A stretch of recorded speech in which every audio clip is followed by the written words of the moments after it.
కంసుడు అలా ఆందోళనలో ఉన్నాడు. కృష్ణుడు ఎక్కడ పెరుగుతున్నాడని.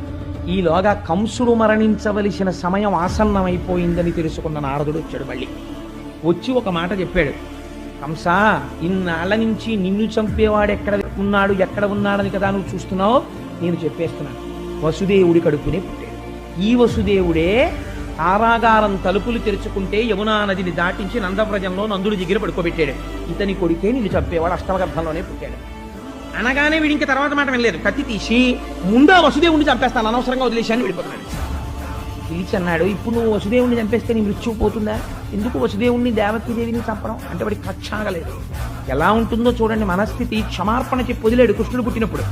ఇప్పుడు మళ్ళీ వాళ్ళిద్దరిని తీసుకొచ్చి బంధించేయమన్నాడు. మళ్ళీ తీసుకొచ్చి బంధించేశారు. బంధించిన తరువాత నారదుడు ఒక మాట చెప్పాడు. నువ్వు ఇలా బంధువులందరికీ ఎందుకు ద్వేషింపబడ్డావో నీకు నేను నీ జన్మ రహస్యం చెప్తాను. నీ తల్లి మహాపతివ్రత. ఆమె ఒకనాటి సాయంకాలం పుష్పవాటిక యందు విహరిస్తోంది. ఆవిడికి భర్తృ సమాగమ కాంక్ష కలిగింది.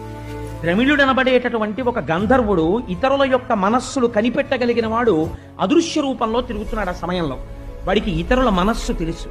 నీ తల్లి యొక్క మనస్సుని గ్రహించాడు. ఉగ్రసేనుడి యొక్క రూపంలో వచ్చాడు. ఆవిడికి అనుమానం వచ్చింది, నా భర్త కాడేమో అని.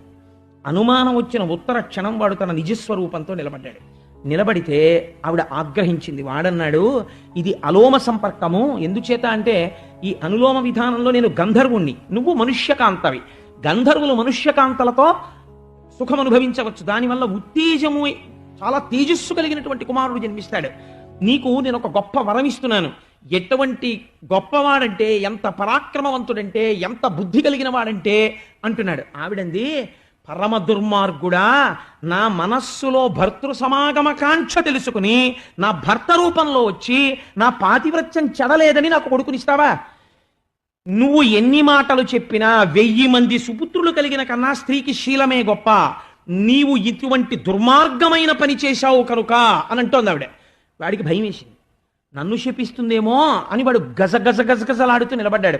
నీ వలన నాకు కొడుకు పుట్టబోతున్నటువంటి కొడుకు దుర్మార్గుడుగుగాక, ఋషులను ఉద్దేశించుగాక, పరమ కిరాతకుడుగుగాక, 10 కాలముల పాటు రాక్షసుడిగా చెప్పుకొనెదరుగాక అంది.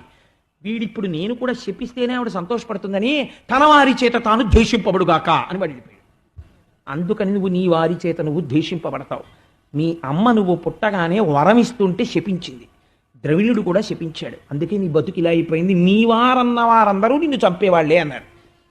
అనగానే వాడు బంధువులు లిస్ట్ రాసుకున్నాడు.